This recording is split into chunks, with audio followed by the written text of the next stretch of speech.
সমাগত দীপাৱলী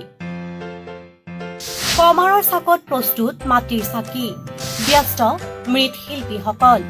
পূৰ্বৰ দৰে উৎসাহ উদ্দীপনা নাই শিল্পীসকলৰ মাজত পোহৰৰ উৎসৱ দীপাৱলীলৈ মাজত মাথো কেইটামান দিন বাকী দীপাৱলী উপলক্ষে মাটিৰ চাকি বনোৱাত ব্যস্ত হৈ পৰিছে মৃৎশিল্পীসকল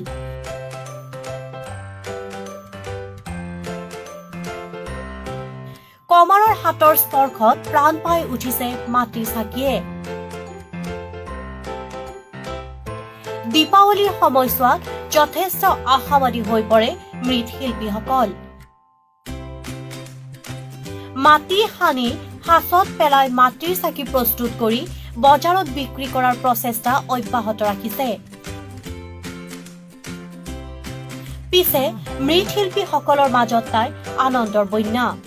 কাৰণ কৰোনাৰ বাবে ব্যৱসায়ত লোকচান থলুৱা শিল্পীসকলৰ পৰিয়াল চলোৱাত অসুবিধা মৃৎশিল্পীসকলৰ কোনে শুনিব এওঁলোকৰ বিননি